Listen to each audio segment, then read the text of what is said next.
Para presentar o para conversar sobre este trabajo, Los años de Castilla, nos acompaña la autora Natalia Sobrevilla, que como todos ustedes saben es historiadora y doctora en historia, y nos acompaña también Alberto Vergara, quien es politólogo y analista de la realidad política. La dinámica que seguiremos hoy es una conversación entre ellos dos. Yo le voy a dar la palabra ahora a Alberto para iniciar esta conversación y después tendremos un momento de preguntas y de conversación entre todo el público. Alberto, muchas gracias por acompañarnos hoy. Adelante. Gracias, Raúl. Y gracias, Natalia, por la invitación. Nada, para mí un gusto comentar otro libro de Natalia. Nunca sé, Natalia, cómo haces para escribir tanto y viajar tanto. No, siempre está el jueves o el viernes hablo con unos amigos de Argentina, tengo que ir en 2 semanas a presentar una cosa. Y me dicen, sí, Natalia está acá presentando. No te quiero preguntar. Estoy seguro que se hablaba con nosotros en México, el mismo día también me decían, Natalia está en México también. Bueno, así que nada, un gusto. Nada, este libro que me parece que es un éxito como libro y como parte de una colección que intenta hacer lo que Raúl ha escrito. Es un libro que se llama bien Los años de Castilla, no es una biografía de Castilla, no es como la biografía que escribió Natalia sobre Santa Cruz, es más los años de Castilla, ¿no es cierto? La época, la atmósfera de ese momento. Y por lo tanto es una mezcla de algo una cosa que podremos conversar en un ratito del libro, creo que algo que hace bien es que es un libro de historia política, pero al mismo tiempo no es tan claro que solamente sea un libro de historia política, en el sentido que la política en ese siglo XIX es una mezcla de bandoleros, caudillos, violencia, constituciones, leyes que no mandan, presidencias simultáneas en distintas regiones del país, en fin, ¿no? Es violencia y política entremezclado, sin llegar nunca a ser tan violento como Colombia o como México, ¿no? Pero finalmente una dinámica política que no es puramente institucional, electoral, sino que tiene toda esta dimensión mucho más convulsa, tumultuosa, ¿no? Y aún así, lo otro que está bien es el personaje, Castilla, que evidentemente son sus años, que yo, en tanto no historiador, en fin, tenía alguna idea, pero realmente es un personaje exagerado, desbocado, ¿no? De hecho, hay momentos en los cuales yo avanzaba en el libro y el señor vuelve a ser presidente y vuelve a comandar una revuelta, y hay momentos que ya lo mandan al exilio, ¿no? Y tú dices, bueno, ya se fue, ya está en Londres, no vuelve, ¿no? Se va a Chile y dice, bueno, ahora sí se queda ahí. No, intenta regresar a Lima, no lo dejan desembarcar en Lima, sigue hacia Panamá, y dice, bueno, y ahora sí, ya, listo. No, vuelve, arma otra revuelta, y es como el meme, ¿no? Ya siéntese, señor, ¿no? O ya siéntese, señor. Esa era mi impresión así que, pero bueno, entonces lo que pensábamos con Natalia era conversar un rato, yo le voy a hacer algunas preguntas,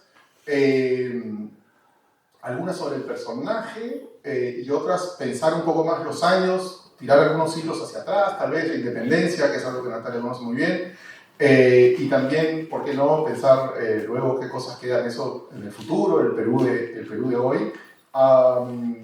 Pero yo pensaba que tal vez una buena manera de empezar, Natalia, es que nos cuentes brevemente, así como los hitos cronológicos, de qué estamos hablando cuando hablamos de Castilla, porque todos sabemos, qué sé yo, la copla de Nicomé de Santa Cruz, y esta cosa un poco abusiva de decir es el que la abolición de la esclavitud, qué sé yo, ¿no? Que son como sentidos comunes, pero tal vez nos puedes comenzar por contarnos en, qué sé yo, 3, 4, 5 minutos este personaje, la vida exagerada de Ramón Castilla. Muchas gracias, Alberto, muchas gracias a todos ustedes por estar aquí, al IEP por la invitación y por supuesto a Paco y a la librería del Virrey por tenernos aquí esta noche. Efectivamente, Castilla es un personaje más grande, como más cinemático. Manuel Mujica Gallo escribió un libro en los años 60 que se llama El soldado de la ley, que es una biografía de Castilla, y su sueño era hacer una película. Y tan cinemático es Castilla que actualmente se está produciendo un biopic de una parte muy particular de la vida de Castilla, que lo está haciendo Eduardo Guillot, que es un viaje que hace a Castilla, que está narrado en el libro, y que luego Eduardo González Viaña ha hecho una novela.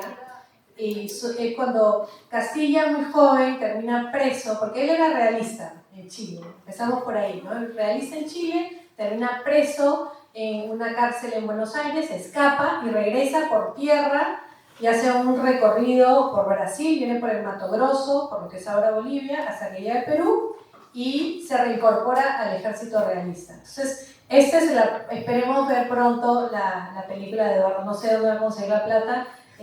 Manuel Mujica Gallo no consiguió la plata y si él no pudo, yo no sé si será una realidad. Pero volviendo a esa vida muy importante, ¿no? Decíamos, cuando tú me dices cómo haces tantos libros, bueno, porque se van haciendo de a pocos. Y ese se hizo inicialmente como parte de mi investigación doctoral. Mi investigación doctoral fue una historia política de los años del guano, en la historia de esos años, y obviamente el gran personaje de la era del guano es Castilla.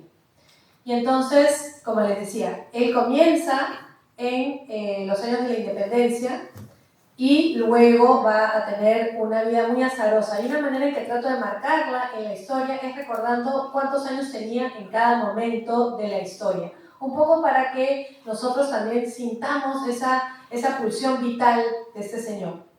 Independencia, guerras de caudillos, y él en realidad ya llega al poder, si quieren, a una edad mediana. Es decir, él ya es un señor que ha pasado por muchos años de guerra cuando finalmente consigue la presidencia. Y muchas guerras tras guerras tras guerras. Y quizás podemos ir en más detalle en estas, ¿no? Vamos a ir, obviamente, en las guerras civiles iniciales, la formación nacional, las guerras de la Confederación. Él es el gran héroe de la Confederación Perú-Boliviana, él es el héroe de la batalla de Yungay en 1839, y a partir de ahí ya su subida es meteórica. Y claro, él también es el pupilo de Gamarra, se forma en estas guerras de mediados de inicios de la República, y eventualmente ya a mediados de la República él ya, si quieren, chapa su oportunidad después de la muerte de Gamarra, después de guerras civiles muy intensas, y luego es un presidente con suerte, es el presidente del guano. Pero ahí no termina, ¿no? Pues uno, como decía Alberto, si se quedara acá hubiera sido el gran héroe, pero no. Luego vuelve con otra guerra civil con los liberales. Es ahí donde hace también ciertos vaivenes políticos, movilizándose desde una visión más conservadora a acompañar a los liberales y radicales, y es en ese contexto que se da la abolición de la esclavitud. Y también otra cosa que caracteriza a Castilla es su obsesión constitucionalista. Él siempre quiere tener una carta con qué trabajar, cambiarla, modificarla, moverla. Y otra cosa que se ve muy claramente en su vida es esta noción del sentido práctico, pragmático, no necesariamente ideológico. Pero su vida continúa, y es más, no es ningún spoiler, porque todo el mundo quizás no todos recuerden, pero él muere en una revolución fallida durante la guerra con España. Es decir, él hasta su último momento lleva esta lucha por el poder hasta sus últimas consecuencias. Claro, hace lo de la carrera de la revolución, ¿no? Lo de Alperín. Sí. Ahora, hay un par de cosas, ¿no? Leyendo el libro, quería empujarte un poquito a pensar algunas cosas como esto que acabas de decir, la Constitución, esto que acabas de decir, sus vaivenes ideológicos.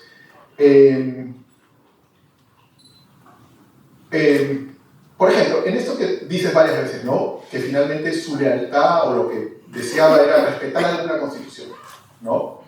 Pero no es eso no es nuestra tradición anticonstitucional, no es exactamente eso, que cada caudillo quiere una Constitución. Es decir, ¿por qué se le ve como alguien que realmente...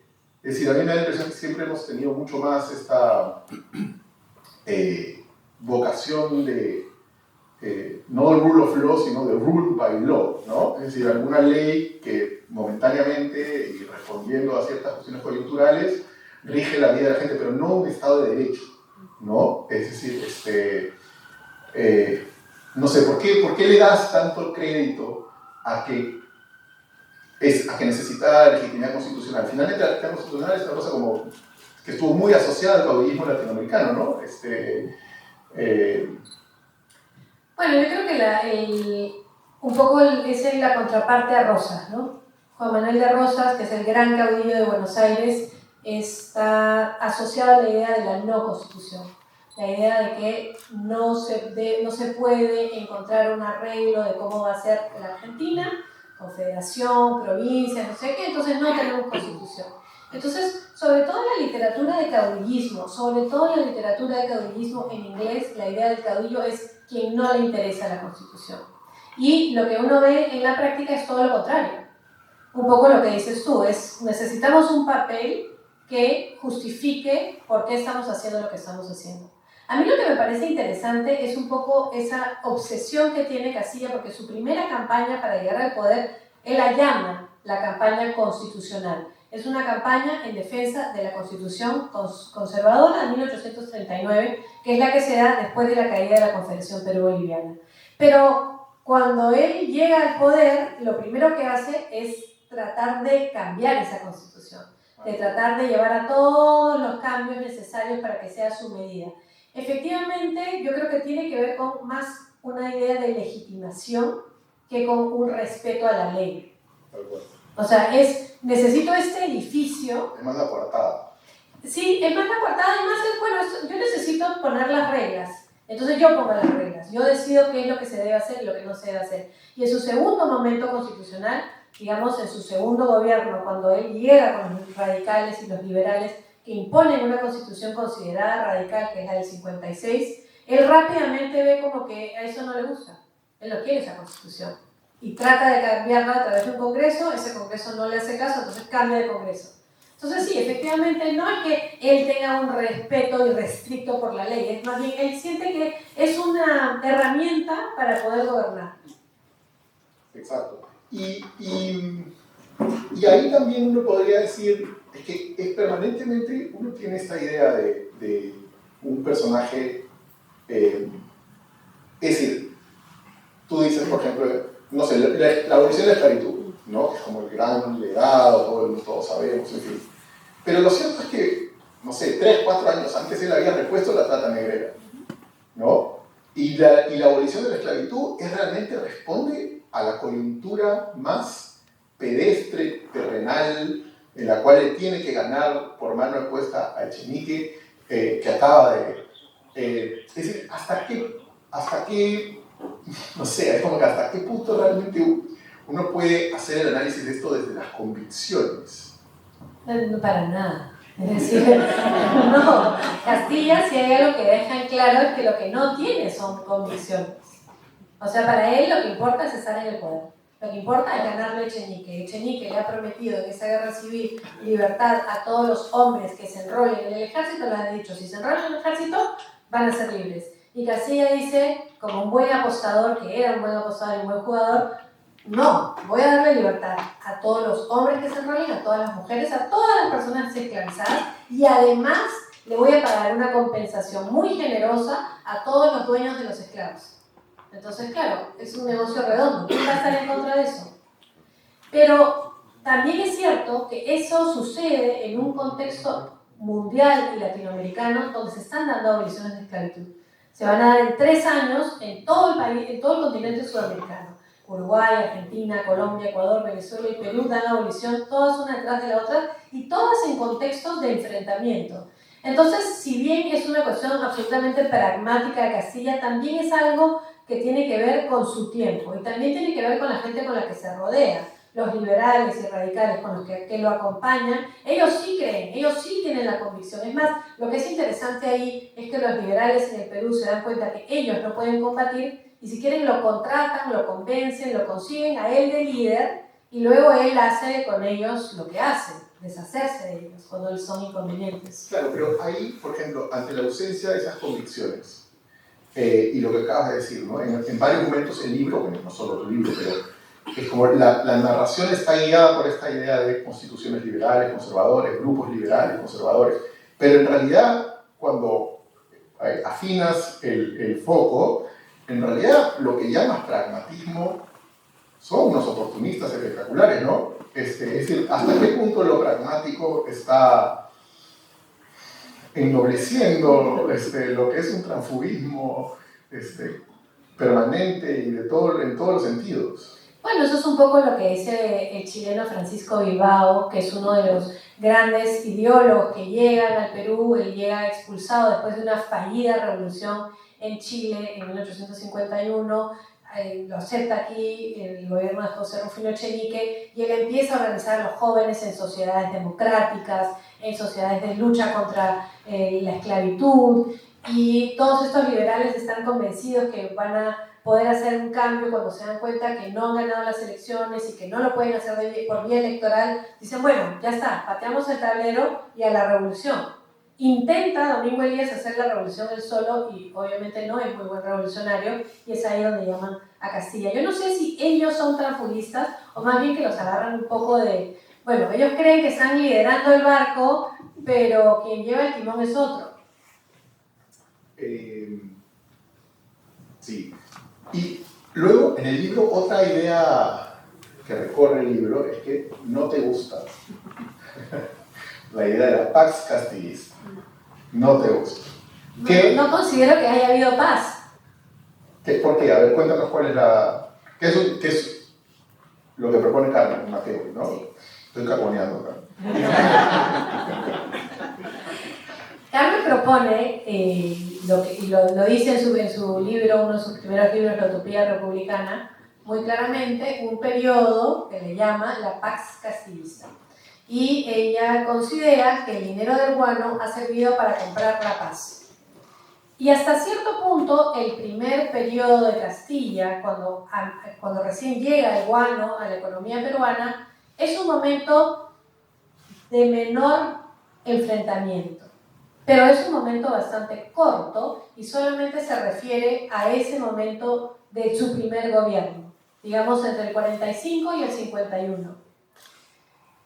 Llamar pacífico al periodo de la década del 50 en el Perú, 1850, me parece realmente un poquito no pegado a los hechos. Tenemos la revolución de 1853, que comienza en 1853, más o menos en marzo, y termina en enero de 1855, con una batalla campal en la Huaca Pucllana, donde Echenique está encima de la Huaca con su lente mirando todas las tropas que están en Miraflores, y esa es realmente una batalla campal. Él llega con su caballo hasta el Callao para embarcarse en el primer barco que puede. Castilla saca de la lista militar a todos los que han combatido en el ejército con Echenique, les quita el voto, les quita la ciudadanía. Es muy intenso lo que sucede en ese momento del 55. Y luego, en el 56, vamos a ver cómo se va, una vez que se da la Constitución, inmediatamente que se da la Constitución, hay una revolución en Arequipa. Y la revolución en Arequipa comienza en 1856 y dura 18 meses. Y hay un sitio de la ciudad de Arequipa que dura casi un año. Las islas de Chincha se las lleva Miguel Grau para los revolucionarios. Entonces, ¿de qué paz estamos hablando?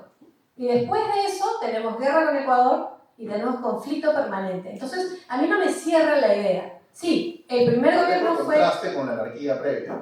Sí, el primer gobierno fue menos violento que lo que vino antes, sí. Pero llamar a todo el periodo de Castilla como una gran paz, comprada por el guano, no me cierra. Y no solamente Carmen. Hay una colega mía muy querida que se llama Sarah Chambers, que escribió un libro muy lindo sobre Arequipa, y ella cierra el libro en 1854 diciendo, bueno, de aquí se acabaron las guerras. Y le digo, Sarah, ¿cómo que aquí se acabaron las guerras? Si después hay una revolución en Arequipa y mil cosas, me dice, no, ya se acabó el financiamiento, se acabó el periodo, se acabó todo y hasta aquí llego. Le digo, ya, todo bien con eso, pero no digas que se acabaron las guerras, porque no se acabaron, pues. Y después lo que sucede con la guerra con España y las revoluciones que se dan con la guerra con España son aún más terribles. Entonces, esa noción de que el guano compra paz no me cierra. La paz es el periodo entre dos guerras, digamos. Otra cosa que está muy bien en el libro es al inicio, digamos, ya saliendo un poco del personaje de Castilla, que usa su propia historia para recrear algo que has trabajado en otros textos, que es la independencia como un conflicto de localidades, ¿no? No el relato patriota contra realista, sino que una vez que bajas al terreno, en realidad la cosa es múltiple, descentralizada, fragmentada. Porque creo que importa para Castilla esa experiencia inicial, ¿no? De descentralización de la batalla política, finalmente. Sí, y además es importante recordar que Castilla es de Tarapacá. Y entonces Tarapacá es una región pobre, es una región minera. Él va a venir a Lima bastante joven y después va a pasar al sur de Chile y es desde ahí donde va a comenzar la guerra de independencia. Y durante la guerra de independencia misma va a pasar tiempo en Trujillo, va a pasar tiempo en Cajamarca, va a pasar tiempo en Junín, en Ayacucho. Entonces, hay algo de la carrera de la revolución a la que hicimos referencia hace un momento, de una idea de un historiador argentino, Tulio Halperin Dongui, que tiene que ver con esta movilidad, pero también tiene que ver con que Castilla conoce todos estos territorios y va a ir formando alianzas. Otra cosa que es interesante es casi todos los caudillos importantes de este periodo se casan con señoritas de alcurnia arequipeñas. Y Castilla es uno de ellos. Castilla, Echenique, Vivanco, Nieto, todos. Entonces, cuando vemos las maneras en que se van a ir metiendo en esas alianzas, es interesante. Justamente, Carmen, en el epistolario de Domingo Nieto, podemos ver los soldados de la República también, podemos ver cómo todas esas conexiones de los diferentes lugares importan mucho, porque la sociedad, si bien está disgregada, el ejército y todos estos hombres que van a atravesar el país una y otra vez van a tener la posibilidad de conectar lo desconectado. Hay algo de eso también. Y la otra cosa son las milicias. Castilla llega, la primera vez sobre todo, pero la segunda también, apoyado por milicias locales, principalmente de Tacna y de Arica. Entonces él tiene una conexión muy cercana con esos artesanos. Si uno lee las cartas y no hace más que despotricar, que tiene que trabajar con sastres que están todo el día diciendo que el esposo está enfermo, que no hacen su trabajo, que están cosiendo y que no están haciendo lo que tienen que hacer porque no son realmente militares.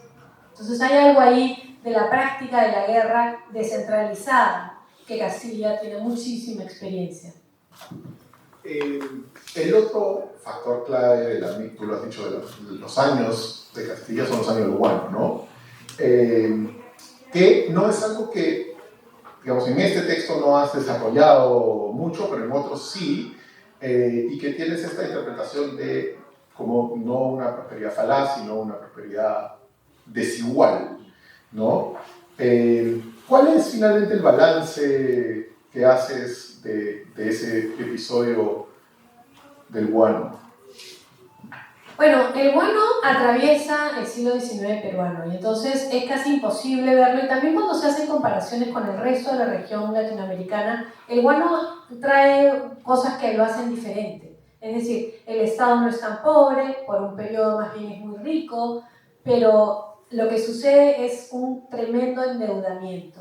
Entonces, si bien no considero que la prosperidad haya sido necesariamente falaz, como decía Jorge Basadre, creo que lo que sí hizo es llevó a profundizar diferencias aún más. Y que además algunas de las ideas liberales que se veían como grandes cosas, justamente como la abolición de la esclavitud o la abolición del tributo indígena, al final lo que terminan haciendo es centralizando más el Estado peruano, moviendo capitales a pequeños grupos que van a estar muy fortalecidos, tan fortalecidos que después de la Guerra del Pacífico la reconstrucción nacional va a ser posible que la República Aristocrática sea como es. Entonces como que se van poniendo todos esos peldaños que no son tan claros al inicio de la República, y el guano les mete una inyección de dinero, le da muchísima fuerza a ciertas élites que se van a mantener por mucho tiempo.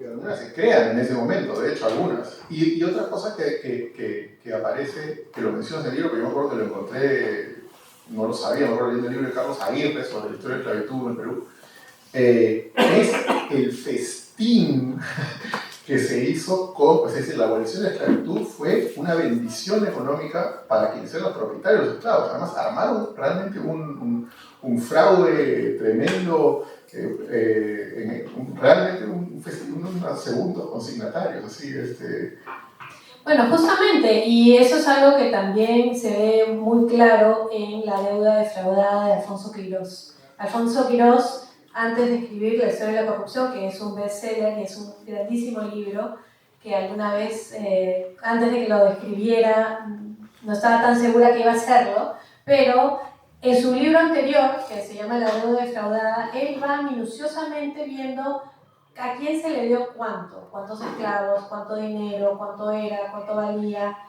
y uno empieza a ver los nombres, y los nombres son conocidos. Es decir, muchas de las grandes fortunas se hacen en ese momento. Cobraron por esclavos que ya habían muerto, por... Sí, pues sí. No sé si cobraron muchas veces, 2 veces por la misma persona, pero también más allá de eso, es que cuando nosotros pensamos en la esclavitud, no sé, pues podemos pensar en grandes haciendas y que están azotando a los esclavos y cosas, no sé, a la Molina no voy más, qué sé yo. Pero además de eso, existía el fenómeno muy importante de la esclavitud urbana. Por ejemplo, una viuda tenía 2 esclavos y los 2 esclavos iban y trabajaban, cobraban un sueldo y de eso vivía la viuda. Por ejemplo, eso es uno por decir muchos.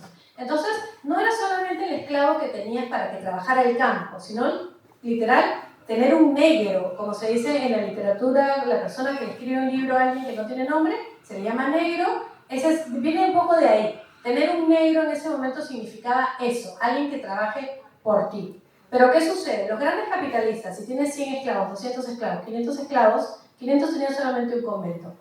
Te recapitalizas muchísimo, puedes invertir, volver a invertir, lo que sea. Si tienes 2 esclavos, entonces, no sé, tienes, digamos, que te caigan un dividendo de 100.000 o 200.000 dólares. Claro, sales de pobre hoy, pero luego ahí hay unas clases, no te voy a decir medias, obviamente, que no se van a capitalizar de la misma manera. Entonces, incluso eso hace que ciertas personas ganen mucho más proporcionalmente y luego también que lo sume a los bonos que han recibido por los pagos de la independencia. Entonces, hay una consolidación muy fuerte y una creación de un grupo económico muy importante. Bueno, y además la cuestión de estatus, ¿no? Que más allá de decir, en Brasil, por ejemplo, no sé si eso ocurría aquí también, pero en Brasil el esclavo manumitido lo primero que hacía era comprarse un esclavo, porque el no esclavo estaba definido por la posesión del esclavo, entonces lo necesitaba, ¿no? Sí, pero además lo que es aún más no quiera, obvio o llamativo, depende de cómo lo quieras mirar, es que las personas que son liberadas no tienen ninguna opción de ir a ningún otro lado a trabajar. Entonces, igual tienen que quedarse en el mismo lugar, igual tienen que trabajar por quien ha sido su amo, igual tienen que aceptar las condiciones que se le dan. Cuando uno va al Carmen, por ejemplo, ese era el galpón de esclavos de esa hacienda. Entonces, digamos que hay ahí un proceso muy fuerte y con la abolición del tributo indígena sucede también algo parecido porque se van a poder apropiar de tierras que antes estaban protegidas por el Estado, es decir, los grandes terratenientes andinos. En algo que pensaba también mientras leía el libro y Castilla es que Castilla algo que es, digamos, un rasgo que tiene que es recurrente es que me pasa un montón con el historia del Perú, que es que dices, cuando te preguntan por alguien, por algún personaje, siempre tienes que preguntar, pero ¿el primero o el segundo? ¿No? Como el inicial o el tardío, ¿no? Porque, ¿no? Es decir, permanentemente, es decir, al momento de la independencia, no sé, Rivagüero, no sé, o incluso tú puedes decir Cáceres, ¿no? Cáceres es el de la resistencia o el desalmado posterior. Y Castilla es lo mismo, ¿no? O sea, hay una cosa, y bueno, obviamente en el siglo XX podríamos seguir dando, podría seguir pensando en Dina con Castillo o Dina ahora, digamos, ¿no? No sé, ¿cuál es tu interpretación de esa suerte de ruleta interminable de acomodos y desacomodos? No sé si tiene que ver con juventud con ilusión y vejez con... No sé, pero sea, es como que ya tienes... No sé si hay alguno de esos ejemplos... Luego no es un cambio ideológico necesariamente, ¿no? No sé, pero no sé si alguno de los ejemplos que me das tú dirías que el segundo era mejor que el primero. A menos de que la gente quiera pensar que el segundo Alan García fue mejor que el primero. Probablemente sí. Probablemente sí o no, no sé. Por flaco y gordo, dices. No sé. Es decir, me parece que es difícil, pero quizás tenga que ver con la experiencia y con el regresar. ¿Por qué regresan? Ya han estado en el poder, regresan con una ambición, con un deseo, no sé, también fue el primer Belaúnde mejor que el segundo. No sé, no soy, o sea, me parece que es un poco difícil generalizar. Yo creo que las circunstancias, pero también las circunstancias de vida, una vez que ya has pasado por el poder, en el caso de Castilla muy claramente lo que él más anhela es volver al poder. Es más, él si hubiera podido no hubiera dejado el poder en su primer gobierno, pero claramente no puede, no encuentra ningún mecanismo, ninguna forma de hacerse el poder y entonces vuelve con una revolución. Entonces, claro, vuelve con ese deseo de hacerse el poder.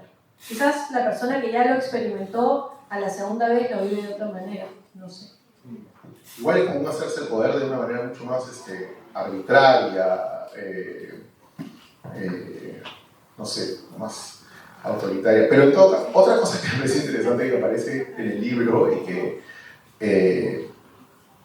creo que tiene resonancias para nosotros también, es como en muchos de los momentos que analizas, en las décadas estas,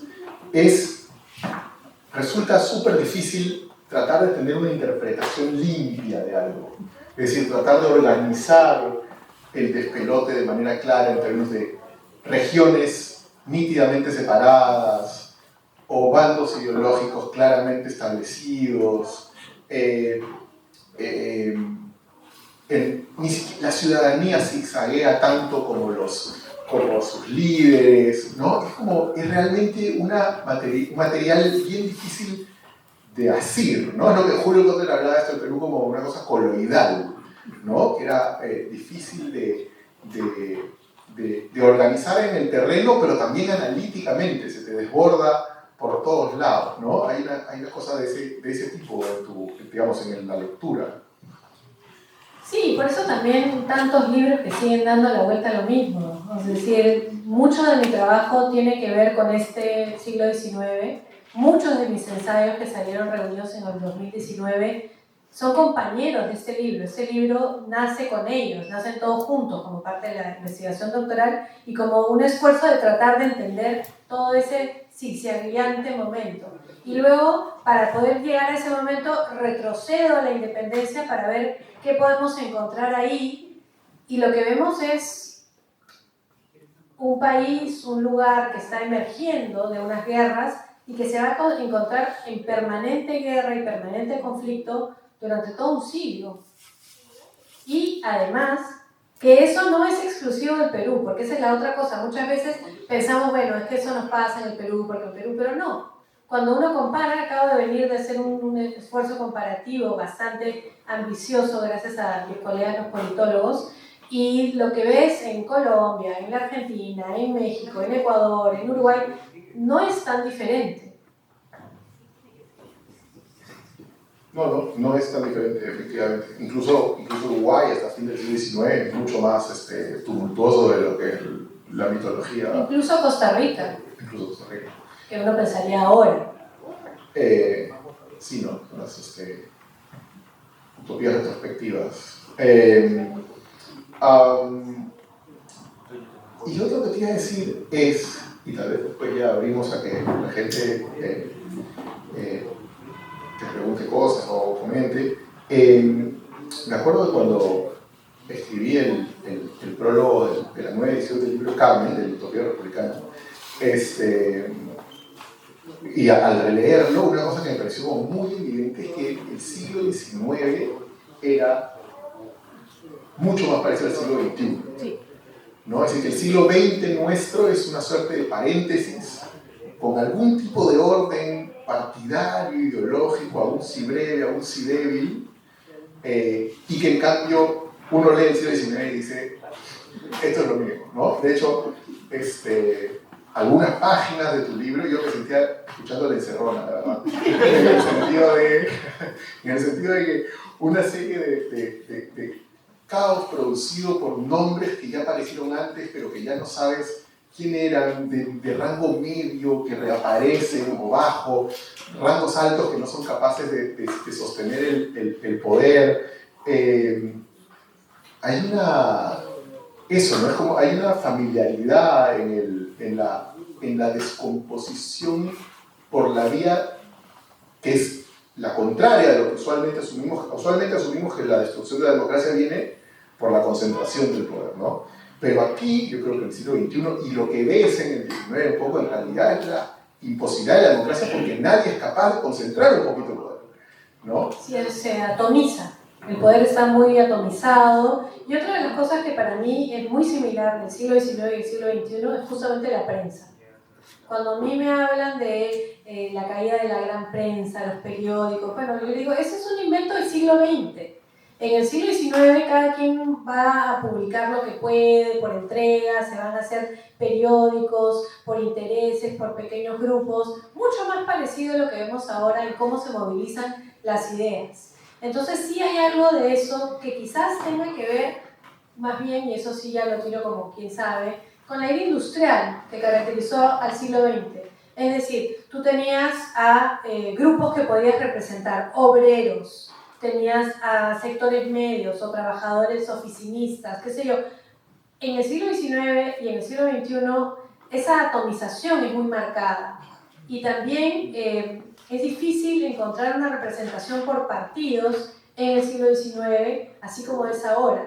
A pesar de que en algunas regiones, Colombia, por ejemplo, Uruguay, más o menos, empiezan a formar partidos desde el siglo XIX, muy temprano, pero si nos ponemos a mirar con lupa qué clase de partidos eran, no eran tan parecidos a los partidos que existieron en el siglo XX, como quizás un poco lo que está sucediendo ahora, que estamos viendo cómo las cosas se están resquebrajando.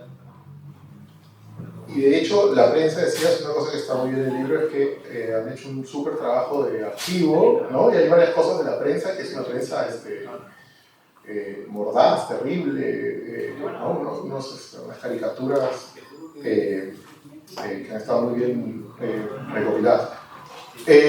Bueno, abrimos al distinguido público. Ahí veo una mano levantada. Sí, gracias. Quisiera hacer una pregunta a usted, Natalia. Es respecto a este libro, que bueno... Excelente libro, una de mis mejores fuentes. De Manuel Atanasio Fuentes, llamado El Murciélago. Él brinda adjetivos calificativos en contra de Castilla y lo llama un hombre corrupto, libertino y despiadado. ¿Qué opina usted de esos adjetivos que en su momento el Murciélago se dio respecto a Castilla? Lo que es más maravilloso de la reedición de esa biografía de Castilla es que Manuel Atanasio Fuentes se pasó años diciendo eso de Castilla y la biografía dice eso y mucho peor. Y yo lo cito mucho porque es un gran escritor y representa. Pero después Castilla lo compró, Atanasio Fuentes. Y nunca se preocupó por prohibir el libro o por deshacerse de él o qué sé yo, simplemente lo contrató. Lo contrató para que haga trabajos para él. Y otro también, Ricardo Palma, que es uno de los grandes creadores del mito de Castilla, trató de matarlo.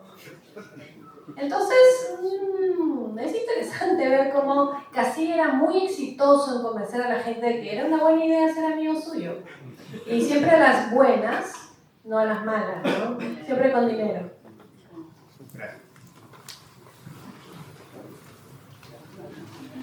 Hay otro.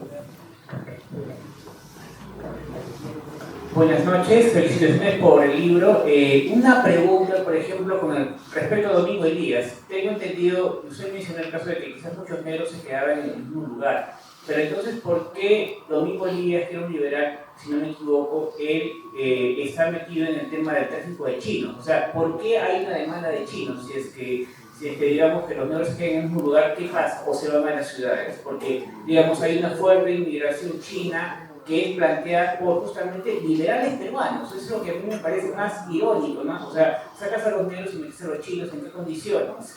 Y dos, la figura de Castilla como moldea figuras como Cáceres, ¿no? Porque incluso recuerdo un texto de Pereira Plasencia, o sea, señalaba muy ligeramente, ¿no? De Castilla a Cáceres y de Cáceres a Leguía, ¿no? Entonces, no sé, ¿qué podría decirse de esa cultura política, ¿no? Porque finalmente Cáceres, por todo lo que se le puede criticar, es alguien que, digamos, nos salva, ¿no? Al final nos salva porque mucha gente piensa que el Perú pierde totalmente. No, yo pienso que con la victoria sobre Iglesias, pero no sé, y es una impresión, de repente no se tiene mayores fuentes, impidió pues que el Perú vendiera Tacna y Arica, como hicieron los mexicanos con respecto a Estados Unidos y sus territorios, ¿no? Y bueno, esa es básicamente mi pregunta. Empecemos con Domingo Elías. El historiador norteamericano Peter Blanchard lo describió como el hombre en transición. A mí siempre me ha fascinado, y si hay algo que he buscado sin suerte, son sus papeles. Me gustaría saber muchísimo más sobre Domingo Elías.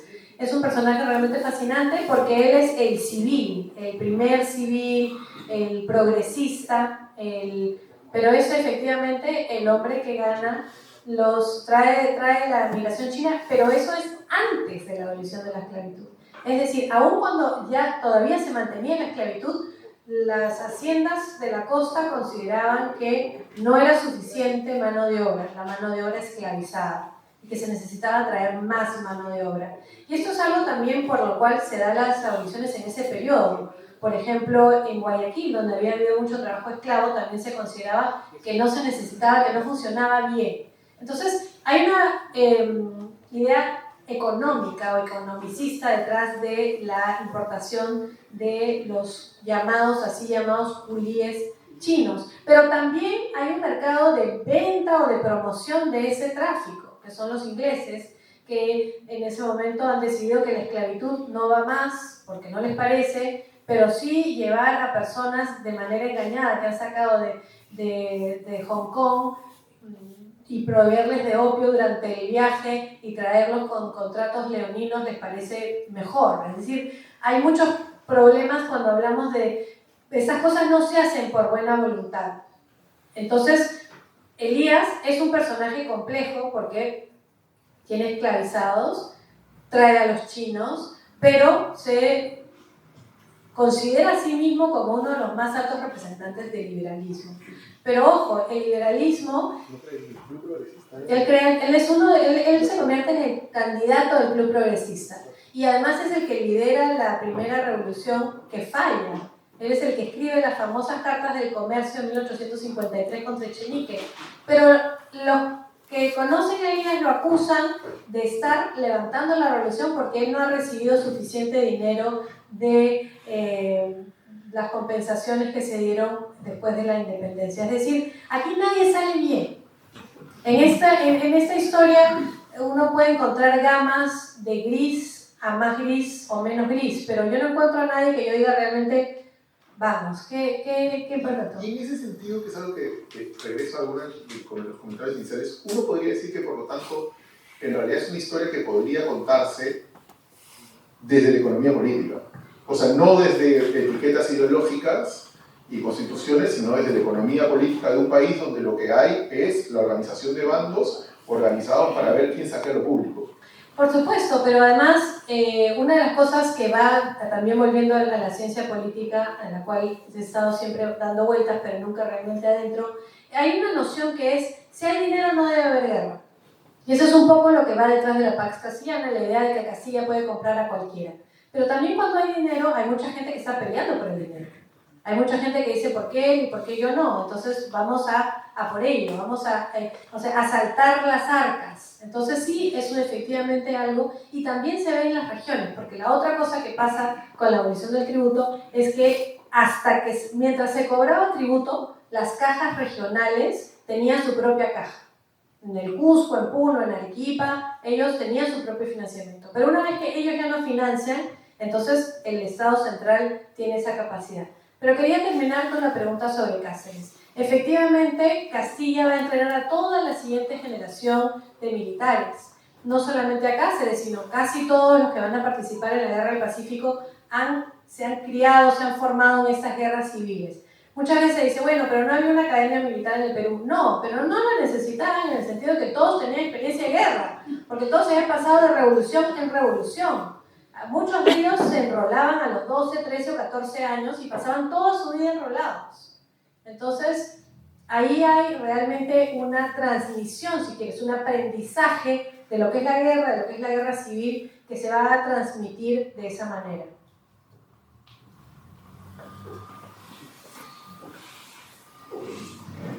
Si hay algún comentario Más bien, disculpe, esa idea, yo cuando estaba en el colegio en los 80 siempre había la creencia de que Castilla había sido el mejor presidente que habíamos tenido en la historia, ¿no? Incluso el primer y segundo año de la García decían, lo ha igualado a Castilla, ¿no? Porque, ¿se acuerdan los primeros 2 años de la García? Fue un boom, ¿no?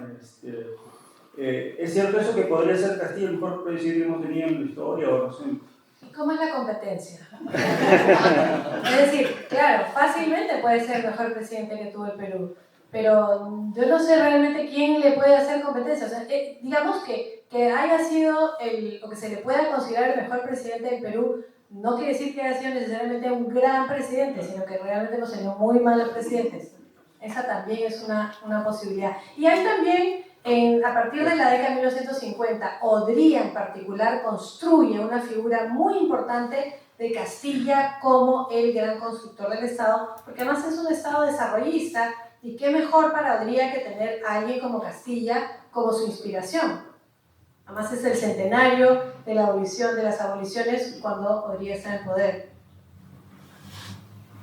¿Hay alguien más atrás?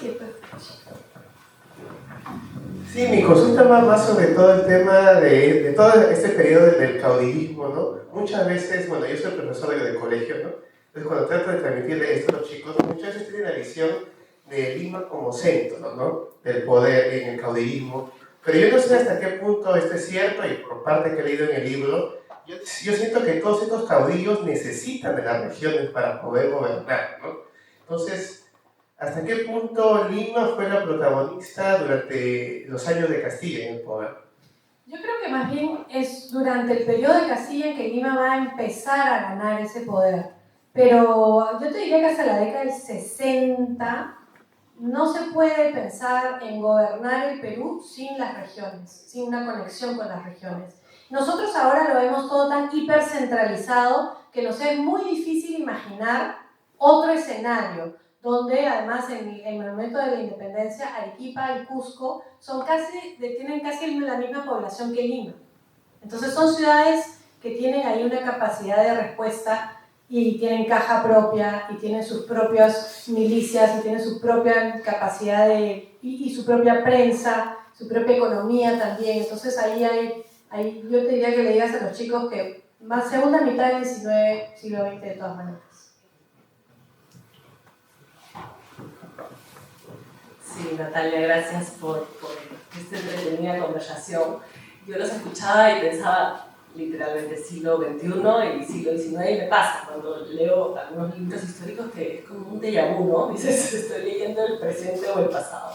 Y hablabas tú también que el Perú no es particular, tenemos esa idea a veces de decir, no, es que nosotros somos increíblemente únicos e inexplicables, y tú lo has dicho, no, pasa en muchos otros lugares, y a la vez creo que no es lo mismo lo que pasa en otros lugares hoy, ¿no? O sea, a la vez hay algo que pasó en el proceso que hace que no regresamos de la misma manera, pero hay elementos. Y mi comentario, mi pregunta es, muchas veces pensamos en la caída del muro, en el neoliberalismo, en el individualismo de hoy, que se han caído como ciertos elementos más sociales, como más del bien común, ¿no? Y hay pues en el siglo XIX otros elementos que no explican pues este mercantilismo, digamos, o esta apropiación del Estado, esta búsqueda de interés particular. O sea, muchas veces tratamos de explicar por el neoliberalismo o sea, no digo que tú, pero hay esa narrativa, ¿no? Y digo, ¿qué juega en esta cosa tan personalista, tan, ¿qué tiene que ver con nuestra cultura política? Digo, quizás tú con más elementos, con la mirada comparada, ¿qué hace que sea particular el tema peruano? ¿Qué lo hace común? ¿Y qué tiene que ver los tiempos actuales, digamos, que nos llevan a repetir en otro modo, pero con el mismo principio de la cultura del abuso, del aprovechamiento, del vínculo de sometimiento, digamos, hay un mecanismo ahí medio perverso. Bueno, primero que cuando hablamos del neoliberalismo es porque viene del liberalismo, o sea, el liberalismo del siglo XIX defendía la esclavitud, porque la persona esclavizada era tu propiedad.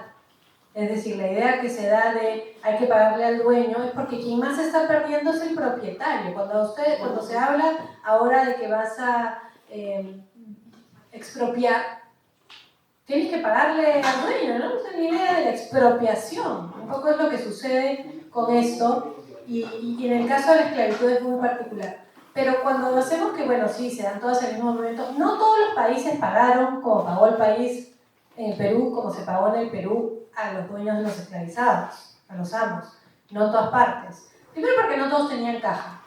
Segundo porque no todos tenían la voluntad política y otros no consideraban que era lo más importante. Entonces, esas diferencias que se van a ir marcando entre los países se van a ir marcando a través de cómo resuelven sus problemas en el siglo XIX.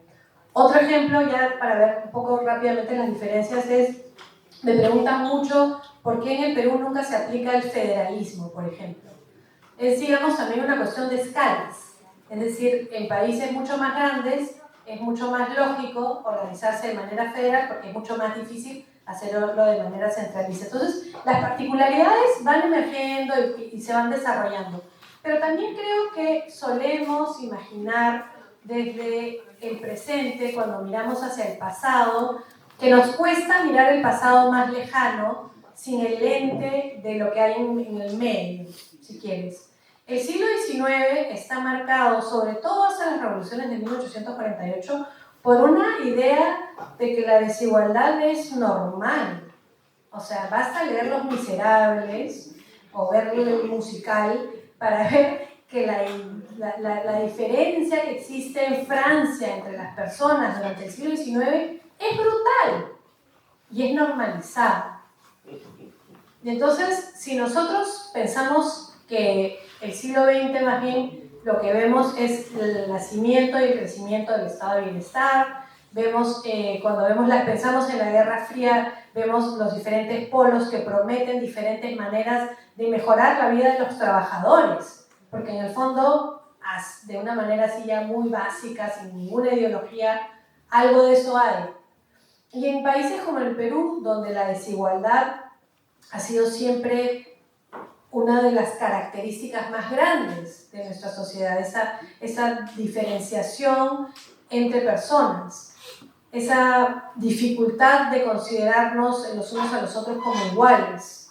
Entonces, yo creo que hay algo de eso que en el siglo XX peruano no se construye necesariamente un estado de bienestar que realmente incorpore a todas las personas. Entonces, cuando se desmantela o se intenta desmantelar o se empieza a desmantelar lo poco que hay, o sea, si ya lo que van quedando pues ya son remanentes muy pequeños. Ahora sí se hacen intentos en el siglo XX por crear oportunidades, sí hay intentos, pero los retos son muy grandes, ¿no? Y yo creo que también cuando vemos las diferencias entre estas sociedades del siglo XXI en la región, también tienen que ver con esas diferencias con las que comenzamos. Hay cosas que son más posibles y menos posibles.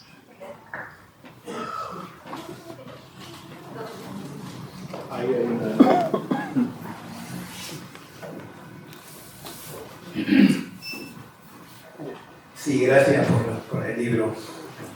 Quería consultar respecto a Castilla. Siempre ha tenido la fama de que fue donde hubo menos corrupción en su gobierno, incluso él murió sin bienes. ¿Qué respecto a eso de verdad? Ahí consultar a Alfonso Quirós, sí, también lo tiene en el IEP, pero en el libro también se menciona un poco, ¿no? Yo creo que esa cuestión de la corrupción, hay mucho dinero en el periodo de Castilla y también en el periodo de Echenique, y hay mucho movimiento del dinero. Elías es uno de ellos, cuántos se benefician. Hay todo un tema con uno de sus ministros, Manuel Ortiz de Ceballos. Yo no estaría tan segura. Ahora, Castilla mismo, no sé, es un poco como lo que dicen de Fernando Belaúnde Terry, que él no era corrupto y que él murió pobre, y que probablemente sí, pero también pasaron cosas en su primero y segundo gobierno, sobre todo el segundo. Y no decimos obviamente lo mismo de la García, ¿no? Y de otros más. Buenas noches. Un placer estar en esta interesante conversación sobre el gran libertador, don Ramón Castilla y Marquesado. Quisiera saber si Ramón Castilla, saliendo un poquito, no sé, del libro, tuvo familiares y si actualmente vive, porque tengo entendido que uno de los ministros de Economía también llevaba el apellido señor Miguel Castilla. Disculpe. Yo no creo que Miguel Castilla sea su descendiente, pero él no tuvo hijos legítimos, porque su mujer no podía tener hijos. Entonces, pero él tenía, ahorita no estoy tratando de acordarme, tenía 2 hijos antes de casarse, con 2 mujeres, y después de casarse me parece que tiene 3 o 4 hijos más. Uno de ellos, su mujer, que no podía tener hijos, lo adopta como propio cuando muere la madre, y él muere muy trágicamente en la campaña de Miraflores. Por ahí está el especialista y otras. Y además, otro ahí tema, no sé qué pasa con las siguientes generaciones, pero Castilla tiene una hija con la misma señora, con la que también tiene una hija, Tomás Gutiérrez, uno de los hermanos Gutiérrez que muere en el intento de asesinar a Manuel Parro, perdón. Y entonces, no sé qué sucede en las siguientes generaciones, pero digamos que la familia, los descendientes de Castilla directos no son tantos. Pero su mujer era Díez Canseco, habían 3 hermanos Díez Canseco, y el otro día, hace unos días, me encontré con Víctor Andrés García Belaúnde, que me recordó que él es 2 veces descendiente de estos Díez Canseco, que su mujer es descendiente del otro Díez Canseco y que sus hijos son 3 veces descendientes de los Díez Canseco. Entonces, los más cercanos parientes de Castilla que existen. Así que no sé si eso es una respuesta. Eso es lo que sé. Hasta ahí llego. Una curiosidad.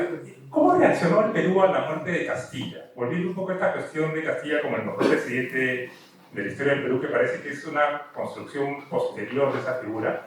O sea, él muere perdido tratando de iniciar una revolución, pero ¿hay pompas fúnebres? ¿El Perú llora a ese gran estadista que ha partido o no?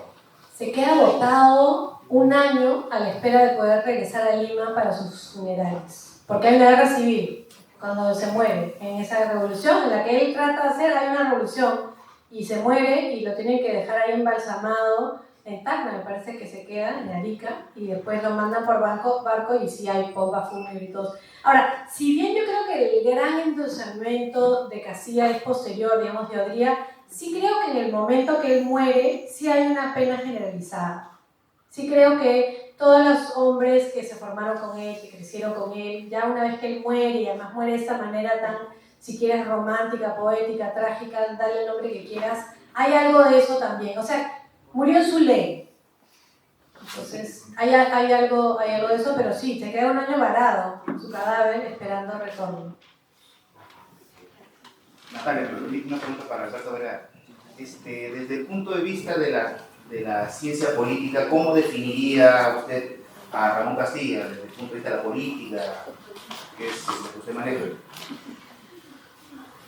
No, la verdad es que no manejo tanto, pero no, o sea, lo que pasa es que a mí me parece que en realidad tendería a verlo un poco más sistémico probablemente, menos atado al personaje y más a un sistema, a una economía política. A mí me parece que lo que hay detrás de esto, a mí me sale muy claramente que hay una economía política de la apropiación de los recursos de distintos bandos muy fragmentados, sin institucionalidad que los coagule, y se convierte en algo que eso, ¿no? Que, es decir, puede tener algún orden ideológico, digamos, pero yo veo mucho más un afán de sacar provecho de un Estado que finalmente algo de recursos tiene con una sociedad más bien pobre, y que por lo tanto ahí tienes unas dinámicas de apropiación de lo público que me parece que es las que mueven a estos personajes y a estas banderías, digamos.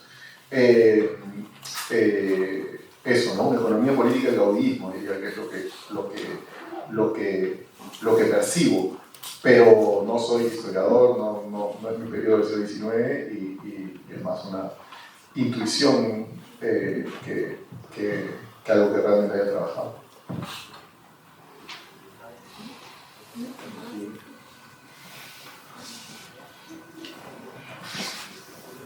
Gracias.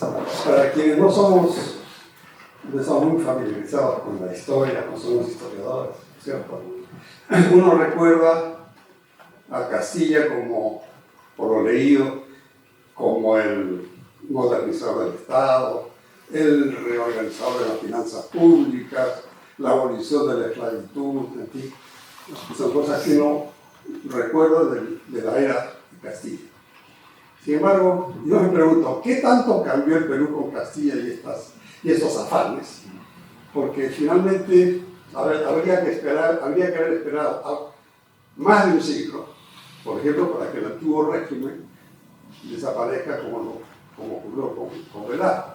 Entonces, ¿qué transformaciones en la estructura social, en las estructuras sociales y económicas significó Castilla, o simplemente fueron artificiales?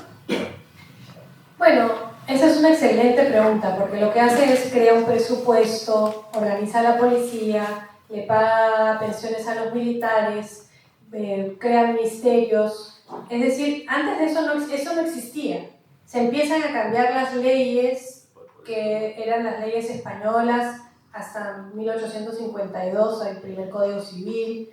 Entonces, sí hay en ese sentido una modernización y creación del aparato estatal. Pero eso no significa que hay una revolución social, un cambio radical. Es más, al contrario, un poco como lo que he dicho, ni la abolición de la esclavitud, ni la abolición del tributo realmente hicieron del Perú un país más igualitario, como lo veríamos ahora. Al contrario, porque en muchos casos, en muchos lugares, se siguió cobrando tributo de manera privada. Porque tenemos después rebeliones de tributo en la década del 60, en la década del 70, entonces no es que ni siquiera desaparezcan. Pero ¿qué pasaba? Antes de eso, no era que el Estado peruano tenía una SUNAT que iba a cobrar los tributos.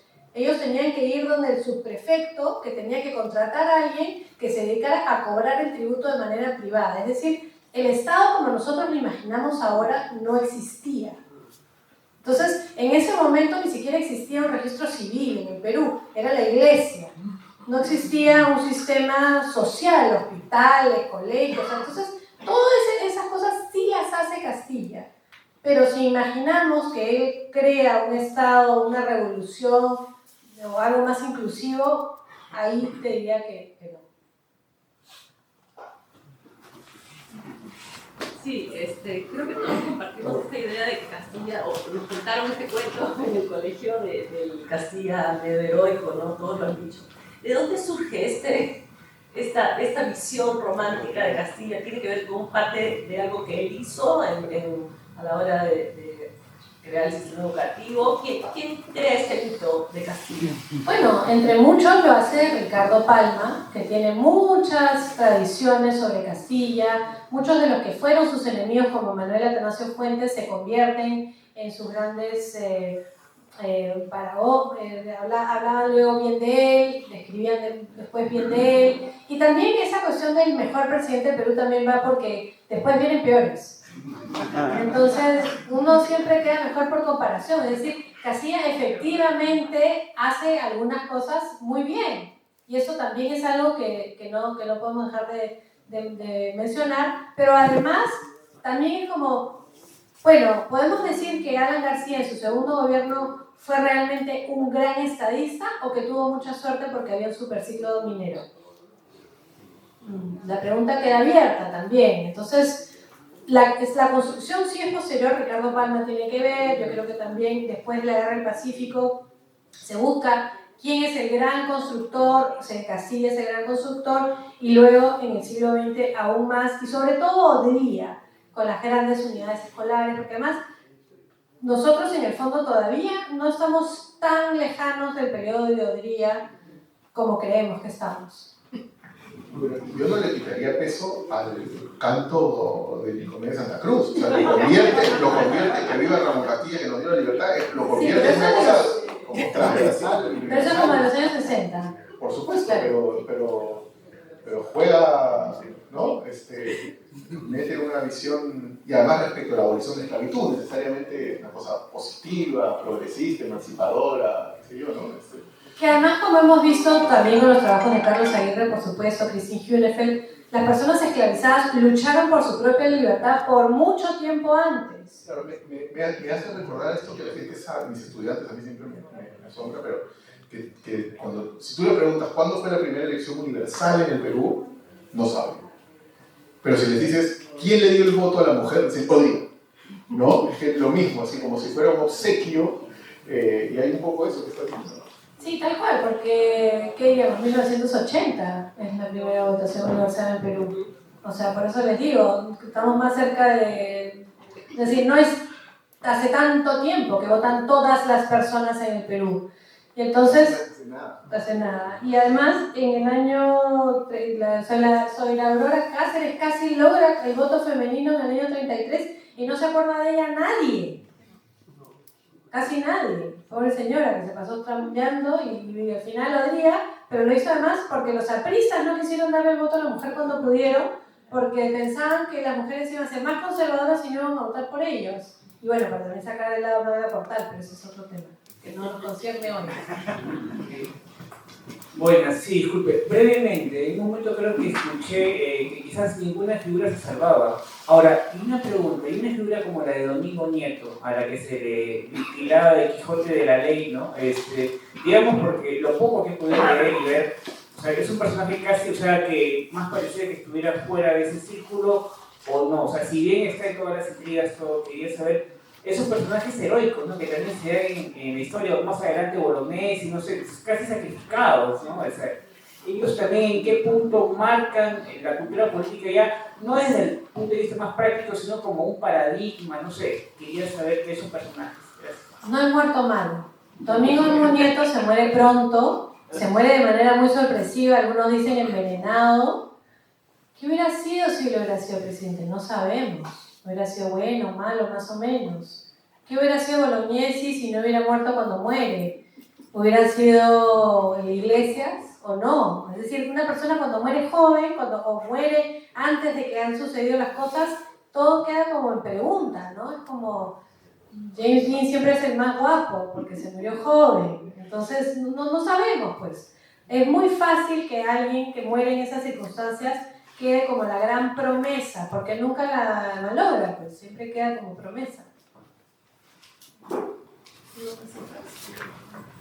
Uy, pero ahora sí ya creo la última. Me vamos a votar, Paco.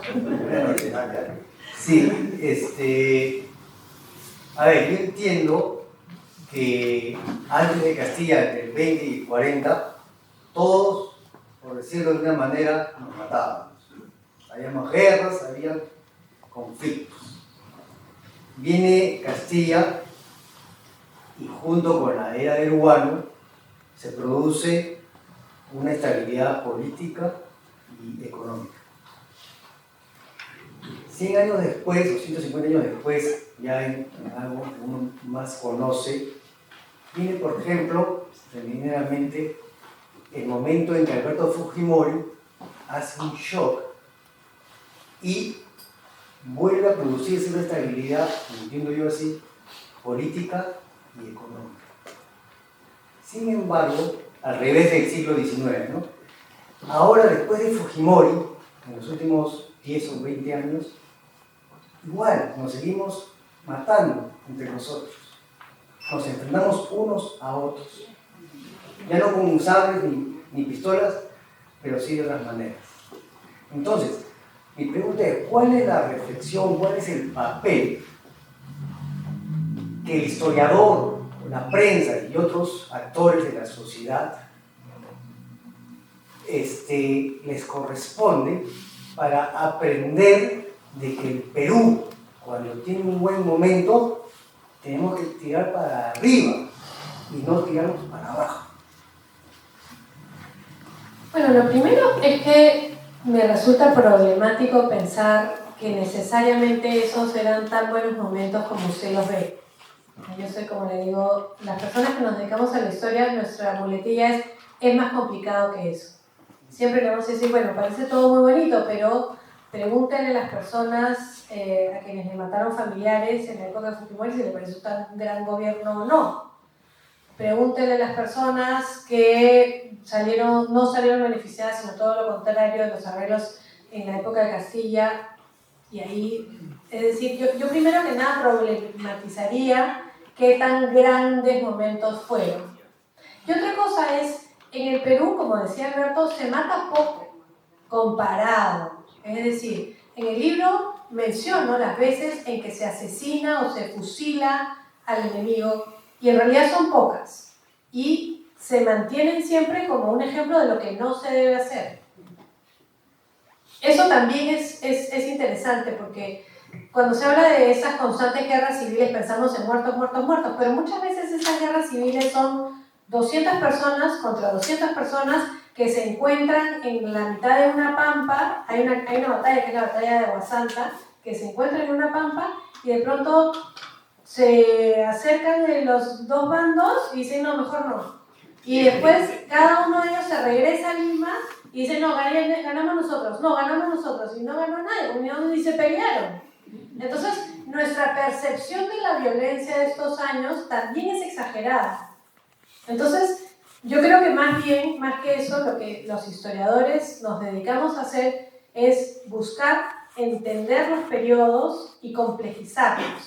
Tratar de entender cómo nos han contado una copla, muy linda además, nos han contado muchas cosas en el colegio que nos hemos tenido que memorizar, paporreta, dar el examen, pero al final la situación era mucho más compleja, tanto en el periodo de Castilla como en el periodo de Fujimori, y ahora también sigue siendo compleja, y yo creo que es nuestra responsabilidad tratar de entender esa complejidad y no alejarnos de la complejidad, ¿no? Nosotros siempre decimos, pero si era bueno, era el mejor.